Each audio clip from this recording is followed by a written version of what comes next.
thank you so much for doing this. I'm really excited to dive into a lot of So am things. I. By the end of this chat, I hope that look, my goal is I'm always trying to think of macro, like kind of the clouds, and then also to get micro into the dirt. And I think you're really good at that. On taking people with that. So my goal at the end of this is to get some take backs that I can take and put in my kind of my routine. And I think that's the biggest thing I see with a lot of our users at 100. Like how do I follow this protocol? Like there's a lot of things to do. We're all busy. We travel, and so before we dive into that, like who is Kenn Israel? Tell me about yourself. Like you have like 3 decades of experience in this, like from foods to supplements to what are the good things, the trends. You've seen it all. Let's give a little background. Like let's tell people, besides the organic honey that you're putting in your tea because you're talking all day, like you know a lot about these things. Give me a little insight on you. Sure. So I have been in the dietary supplement space for about 35 years now, actually 36 years. And I got into it completely by accident. I started off as an economics major and took a wrong turn in econometrics class and landed up in the organic foods aisle. And that got me into herbal medicine, and there was kind of no turning back. I was a practicing herbalist. I studied nutrition. I realized that I like to joke, I didn't have the patience for patients back then.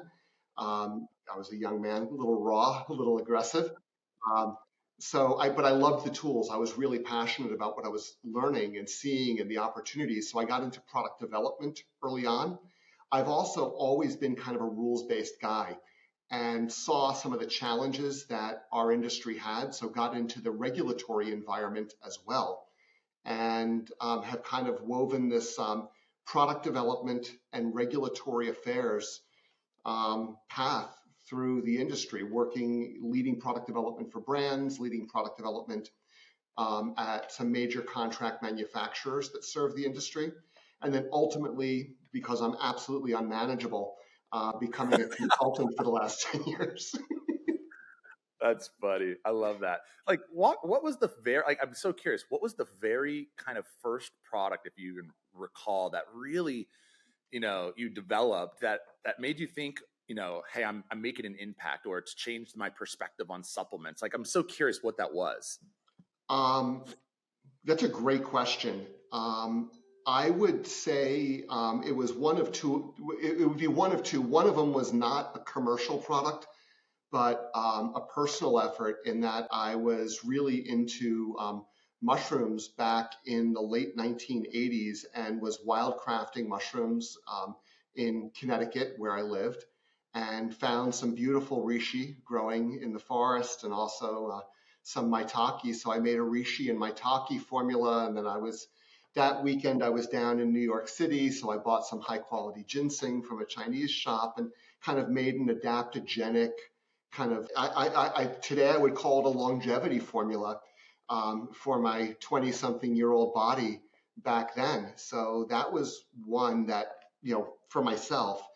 My first big commercial project that made me think I'm changing the narrative was redeveloping and then ultimately developing a series of multivitamins for a brand based out of New York. I was working for back in the late 90s.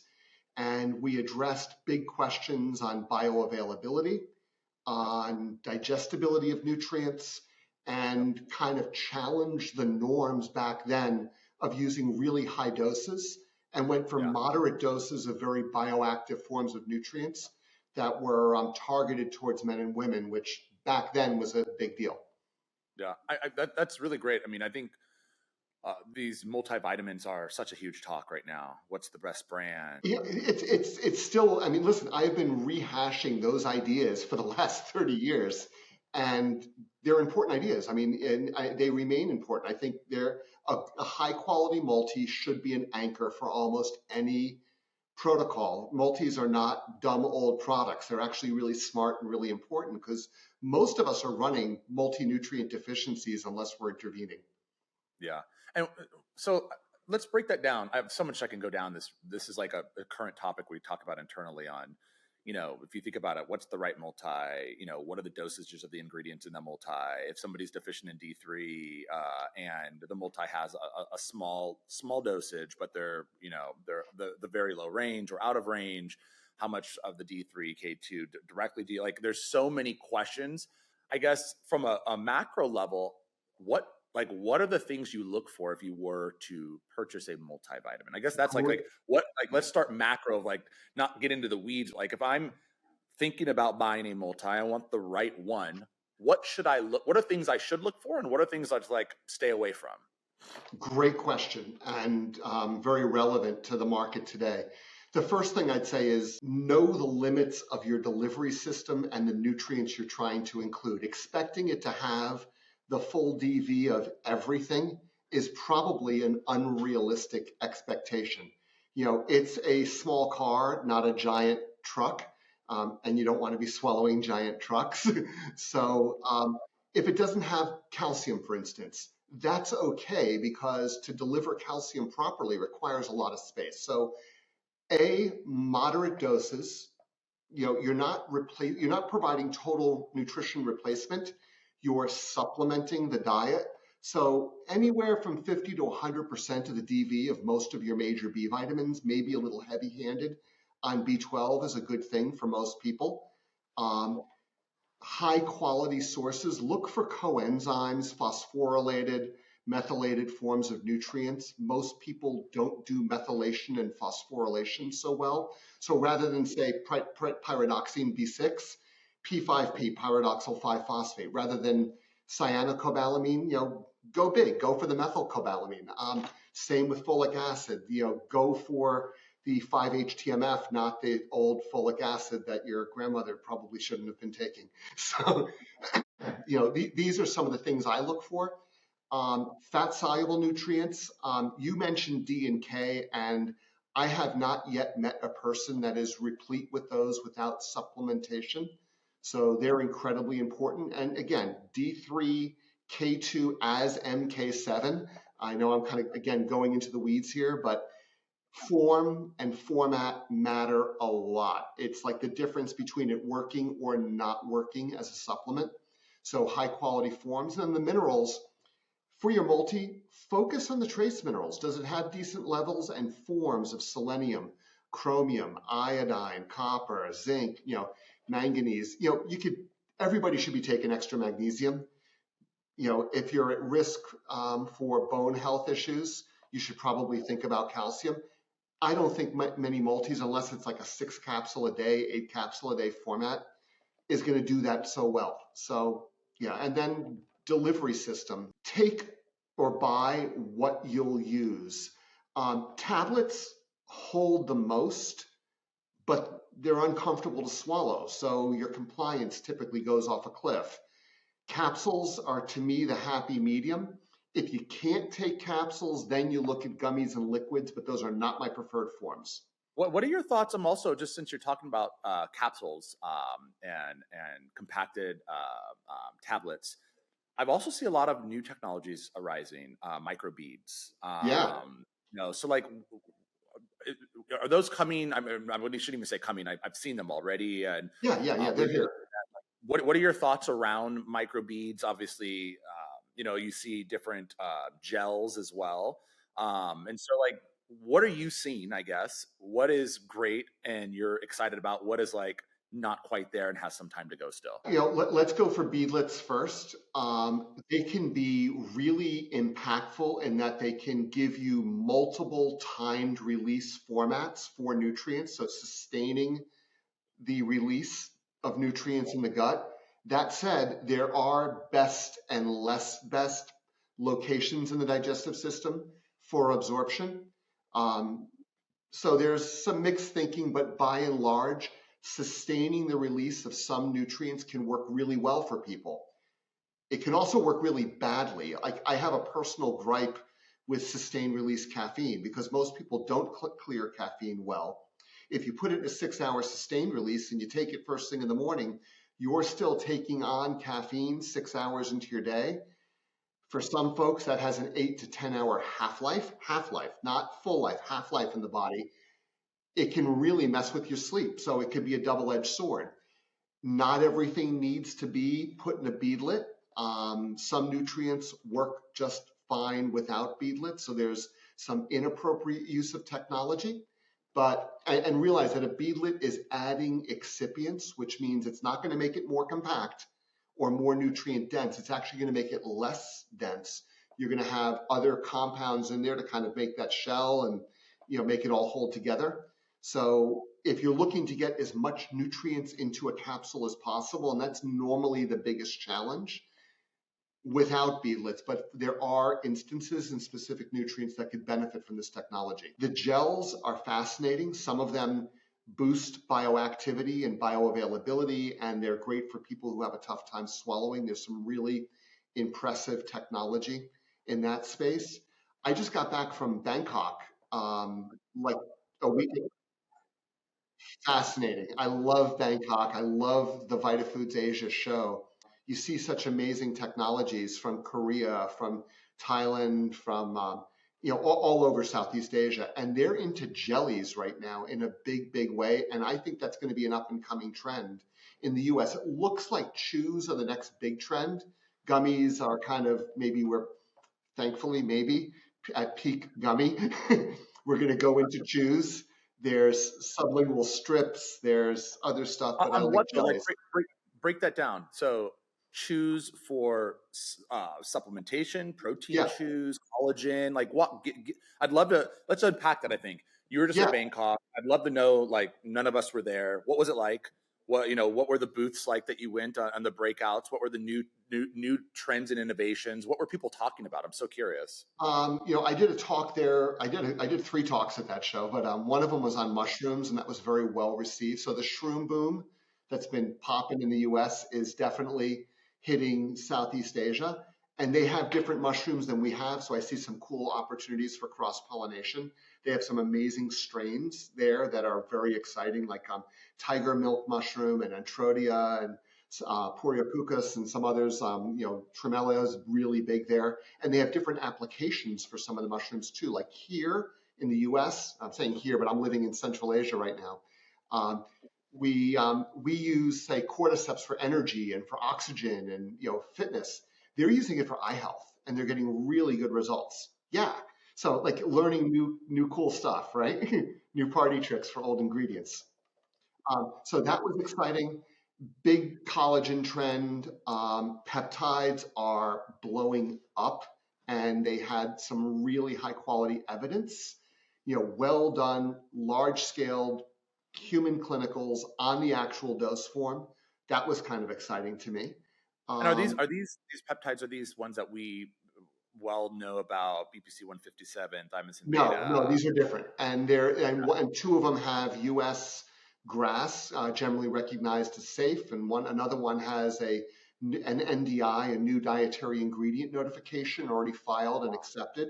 So these are heading our way. One of them is a myostatin blocker. So for people who are having a tough time maintaining lean body mass, people trying to put on more lean body mass, seniors who are losing lean body mass, myostatin is what stops protein deposition, muscle growth in the body. So this is really cool. And there was another one in the GLP-1 space that's not a GLP-1 agonist, but has some really interesting activity on multiple axes and may be a great alternative for those who can't use GLP-1 drugs. So I was really excited about that as well. That was kind of cool. Wow.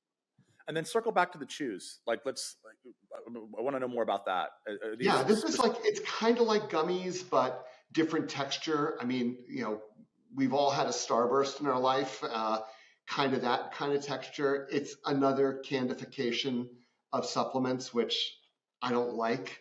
I think it's bad training for the brain, and it's a lot of ingredients we don't need. Sugars, different polymers and stuff. Although for things like collagen, fiber, kind of interesting, kind of cool. I like it. That's interesting. Got it.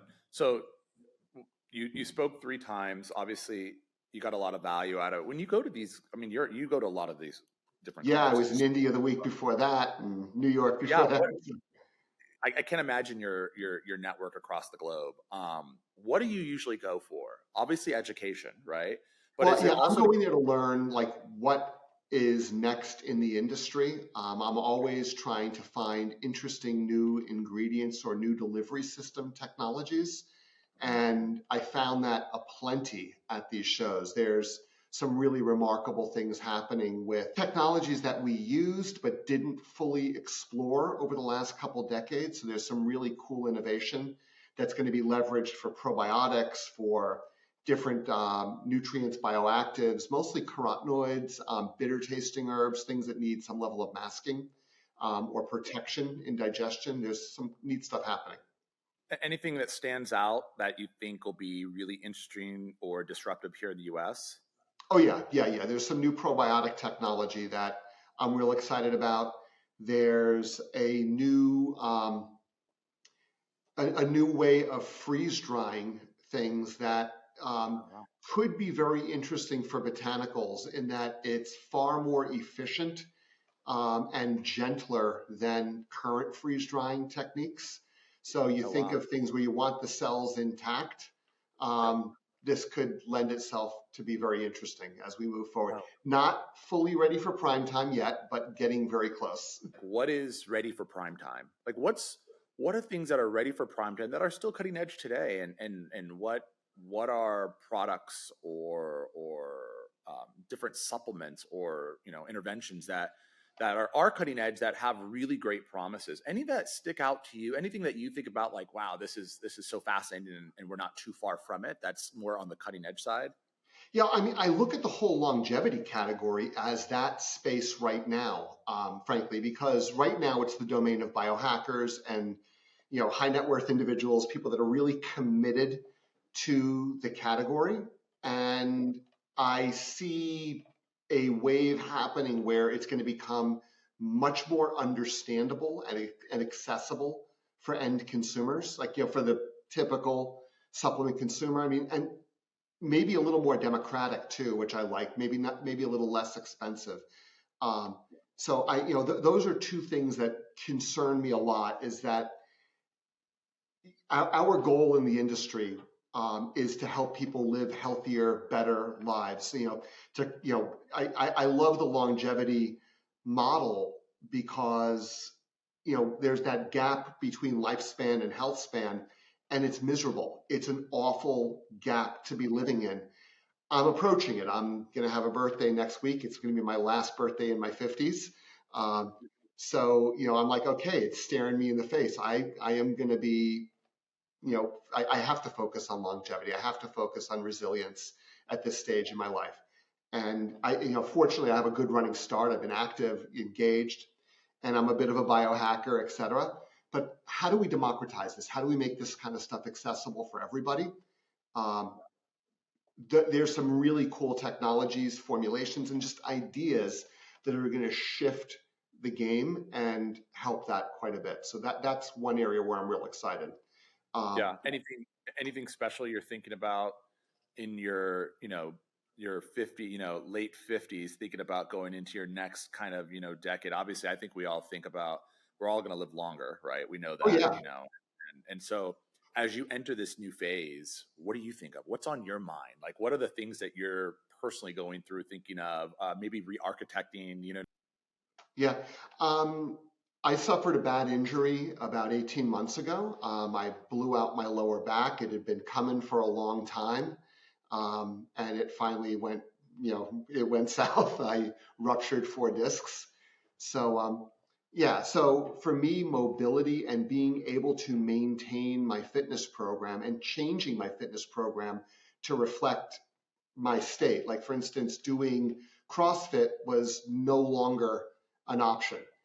So I picked up swimming this last year and I love it. It's, at first I hated it. It was like I really didn't want to do it, but the physio guy said, you need to swim. I was like, okay, I'll start swimming. Now I swim 2 kilometers 3 times a week, and it's been transformative. I've been able to maintain cycling, but I don't ride on the road anymore because if I fall and crash, I'm going to get hurt really badly. So indoor cycling, again, 3 times a week, at least 25K a throw. Um, and then really engaging much more thoughtfully with Pilates. because I need that core strength, flexibility, balance as I age. I'm realizing my balance is diminishing, so really focusing on that quite a bit and maintaining flexibility. Are gummies great? Are they not? Obviously, I see a lot of them. They're everywhere. They're on every shelf now. They High sure are. in sugar, I see. So, like, what if people want gummies? What should they be thinking of? The pros and the cons. It's just I can't not go into any store, anything online, and not see gummies, and not just creatine. We're talking the whole spectrum. Well, creatine deserves a special, circle in gummy hell as far as I'm concerned. Although there are some folks figuring it out and doing it correctly, but creatine is notoriously unstable, and that's a great jumping off point for gummies. And that bless you, realize with gummies that it's a wet, has a lot of moisture, thermoplastic, if you will. It's never really stable. It's a very dynamic delivery system. It requires a lot of heat and moisture during production, and heat and moisture are the enemies of stability of almost every nutrient. So you'll end up either putting a whole lot more in when you start, or it degrades during the process and you don't get what's on the label. So gummies are really challenging from that perspective. Compliance is really good for a lot of people. They'll take gummies because it's candy, and we like candy in America. But, and big hairy but, do we need more candy? There's a lot of sweeteners usually, or synthetic sweeteners. There's flavor systems in there, and flavor systems, to me, if I get out my crystal ball, the next big target of class action lawsuits and government attention is going to be flavors, because it's a black box that nobody wants to really open, and there's a lot of trade secrecy there. We're into colors right now, artificial colors out. Flavors are next, trust me. Really? So you have a lot of flavors, a lot of sweeteners, a lot of moisture, a lack of stability. My take on gummies is, if somebody absolutely won't take something else, gummies are a better than nothing solution. Should they be, I think it's like a $6 or $8 billion category that they are now in the US. I think that they've overgrown. They're taking up a lot of space they shouldn't be. And frankly, there's a lot of problematic products. The same attractiveness and ease of use has led to melatonin poisoning in children. The stability problems, I think the last check of Amazon creatine products were that 80% of them failed assay. So, be cautious about gummies. Walk me through like third-party testing. Obviously, that's a huge topic. I think you're starting to see, not maybe for the first time. I think what I'm seeing is a big trend of a lot of these brands. We partner with several of them, but a lot of brands are now publicly putting this on their site. Like, it's now become, I'm now going to put my C of A there. So break down what a C of A is, what it means, how Yeah, people can understand them if they're on a website making a buying decision. sure. And what really goes in it? What's NSF? What's NFS sport? What's the difference? Does it matter? Like, I think these are all really interesting topics. Oh, absolutely. And extremely relevant to what we're seeing in the industry now. Um, First of all, a certificate of analysis, let's start at the very basics, is a post-production listing of what the product should and should not be. The shoulds are, it should contain the nutrients that it has on the label. Footnote, most products, the vast majority, don't test everything every time because it's very, very expensive. So they either test marker nutrients or they bounce around batch to batch testing nutrients. And that's okay. I'm not pounding the table that every company should test every ingredient in every batch all the time. What the product should not contain. Every C of A should, and you should test every time for microbial contaminants, for heavy metals, especially if you're doing business in California. So that's lead, mercury, arsenic, and cadmium. And there are, you want low levels on those, obviously. Maybe not, expecting them to be absolutely absent is an impossibility. They're going to be in there, but make sure they're at manageable levels. And then you want to make sure that the delivery system performs correctly. so that you get dissolution and disintegration, or disintegration and then dissolution of the product, because if it doesn't come apart, the stuff inside is not going to be released into the body. So that's kind of important as well. And then, there's other characteristics that, conformance with flavor and look and smell, components, because those can be markers for other problems in the product. Realize that you only see what you're testing for, and that if you're not, you can't realistically test for everything. Some companies add layers of pesticide residues, of PCBs, of other, other problematic compounds in products, but typically a C of A is a guide to what should be in the product. Another layer that you may want to also look for is C of A's on the ingredients.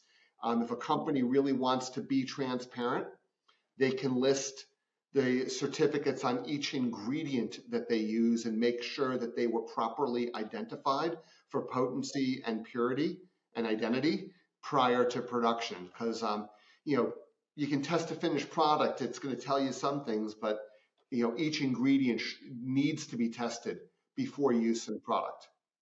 And break down, think of it, okay, I'm a consumer, I'm going on a website.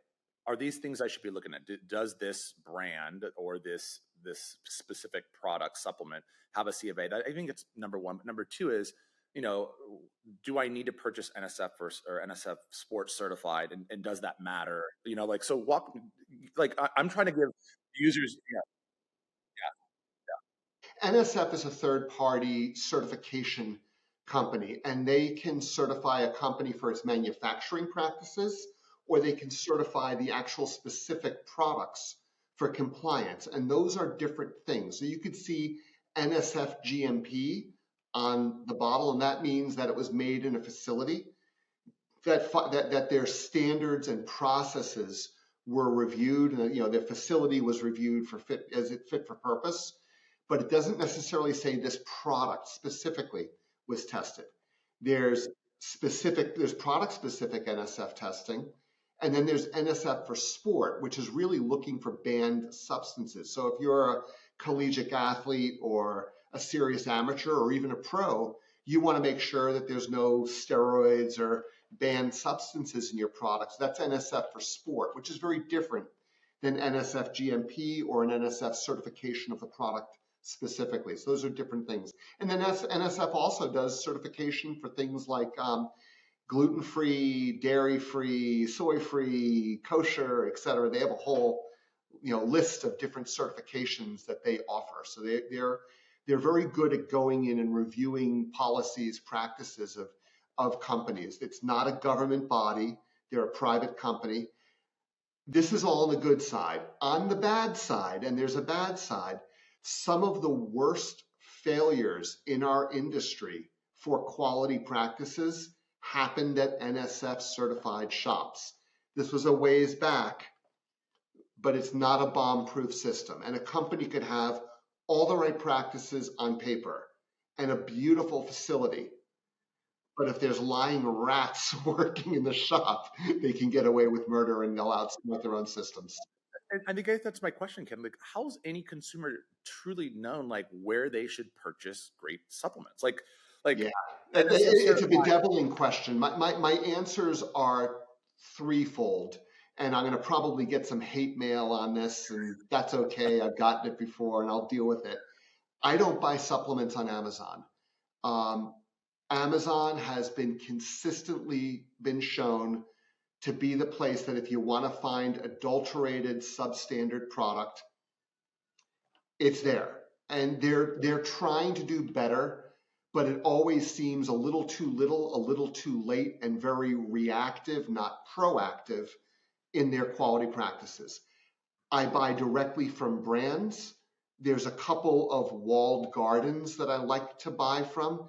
And when I say walled gardens, there are some retailers or groups that create brands that they check, and that they're engaging with the quality teams at the companies that manufacture the products, or they're even going so far as to do some third-party testing on their own. So these are solutions that I really like, and this is something I'm encouraging in the industry is creating more garden. I like to call them walled gardens, where there's a barrier. Not everybody's invited to the party, and that's okay. You only want the good guys at the party. You want to be at the cool party. What are some hacks, whether someone's an executive, super busy, someone's, just busy in their normal day, or someone like my wife, like what are hacks that people should think about? Like, let me give you one I think about that I heard a couple times. And I think as I was doing research, you do this or talked about, is like, I literally have glycine next to my coffee, or I have glycine next to my tea, and I'll take chamomile at night and I'll put glycine 3 to 6 grams in. And it's great. It's an easy hack. It's very low effort. I'm already drinking a hot chamomile type of tea, Yes. and it's a win-win. So what are the hacks that you think about from foods, nuts or supplements? Like, I'd love to unpack any that you think of that people can do while you're traveling. You travel more than anybody I know. It's like, what are the hacks that people can do? Snacks that people can snack on. I think Sure. I'm always trying to think of what are things I can put in my daily practice, and then what we can put in our protocols to really help people take small bites. Because I think we know this. Once you start, you get momentum, you want to do more, and you get on this kind of great path of success. Yeah, it's kind of a virtuous cycle that spawns smaller virtuous cycles. Number one for me is manage the biggest, most important pieces for you first. Um, Pro tip, it's not the supplements. I'll get to the supplements in a minute, but it's not the supplements. It's your sleep, your movement, and your relationships. So put it on your calendar. Set an alarm to go to bed, not just to wake up.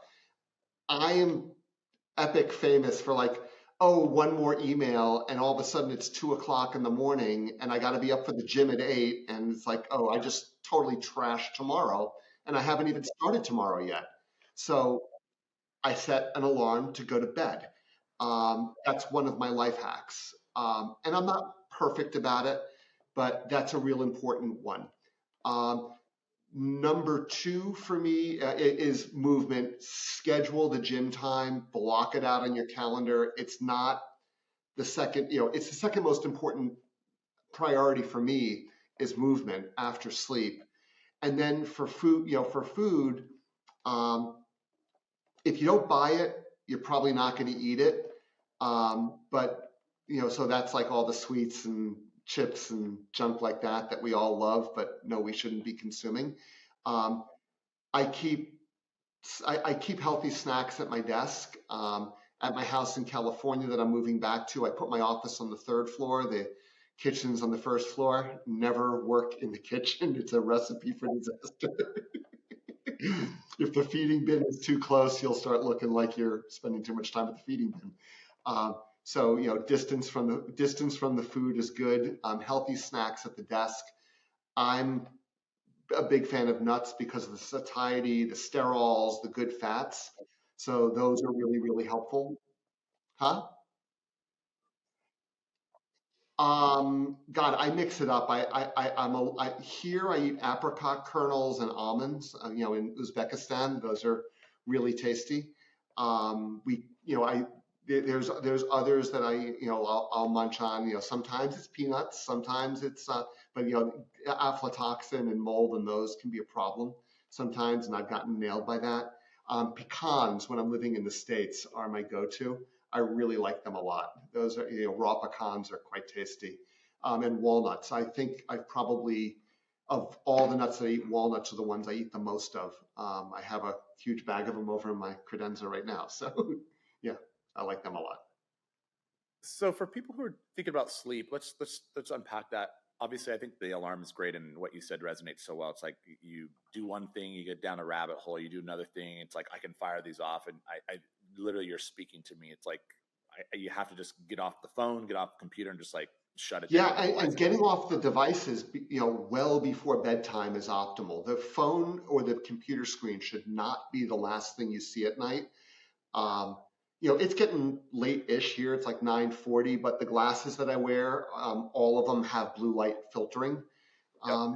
That's important. But the blue light from the screens is a real issue. It disrupts your sleep pattern. It's telling you wake up, get active. But yeah, You think that's about, one. And take your sleep magnesium? supplements well before bedtime. Yeah. What do you think of I love magnesium or magnesium, glycine, theanine. PEA is something I've been playing around with lately. I love PEA. That's real exciting. And then there's herbs that I've been using for years and years. Holy basil, Tulsi, hmm, is one of my favorites for sleep. It's very relaxing. I'm actually drinking some Tulsi and green tea right now. So that's, yeah, Indian holy basil with green tea is a lovely evening beverage. Um, that's great. Anything you think about for the morning? People get up. Obviously, they think first thing most people think about is coffee, right? So, Which is love to hear. great. I love coffee. Just don't load it with sugar. And if you can maintain that fasting state, they call it break fast breakfast for a reason. You're breaking your fast. Push that out. Take advantage of that 6 to 8, at least, hours of non-eating and extend it. You can kind of do automatic intermittent fasting. Have a cup of black coffee. It's incredibly good stuff. You can spike it with some things. I go right to the gym. So I do some black coffee or espresso, and then I'm also knocking down my creatine, some fruit phenolics, maybe some other cool stuff. Right now I'm taking some beta alanine because I've been doing a lot of sprint exercises. So yeah, that I do that, go to the gym, get a good workout in, and then I eat after the gym, and then I have a huge meal. Got it.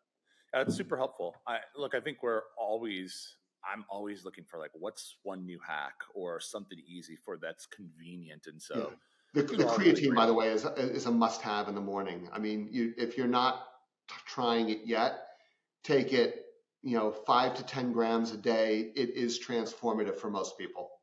Yeah, yeah. And it's So not just if you're in the gym. If especially I'm going to say for women and women of a certain age, it can be phenomenal getting through menopause and postmenopausal for brain health and brain focus. It's great yeah, stuff.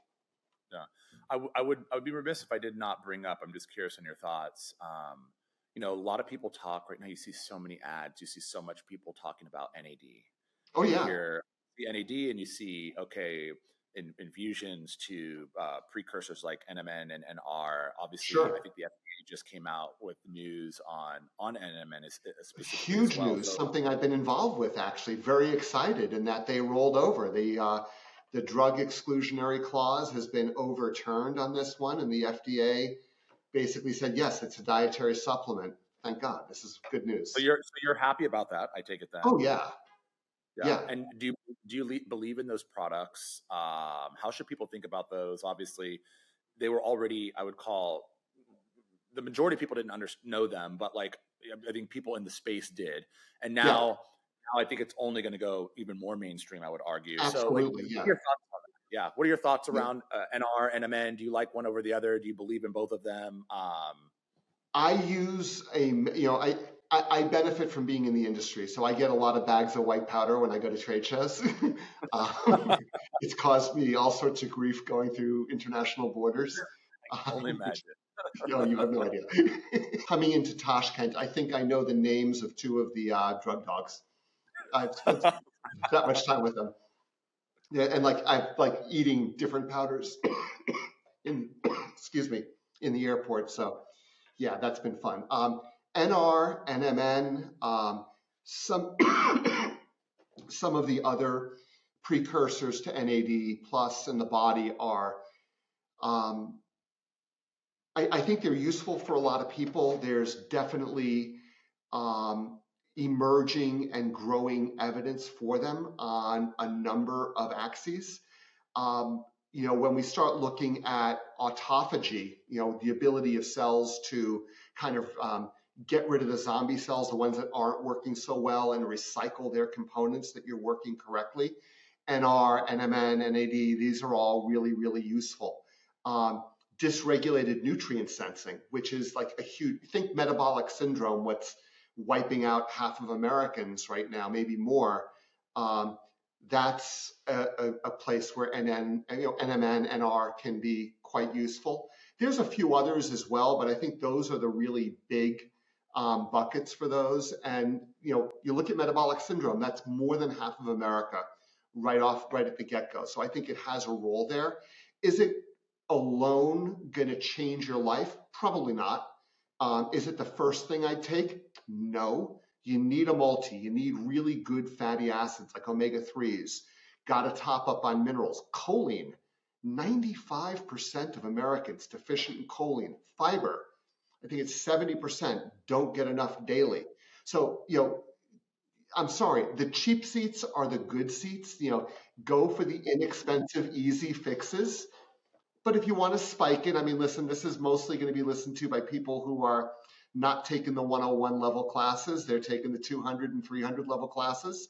Um, this is good stuff. It's something I'm real excited about. So, hey, this was super helpful. I can literally sit here and talk for like 10 hours with you, and I'm grateful for the We'll do it time. again. We can talk longevity next time, kind of go through hallmarks of aging, that kind of stuff. But I, let's I continue the definitely want, conversation. I'm excited about this. let's continue the conversation. I appreciate your time. This has been super great, and I'm looking forward to the next time we talk.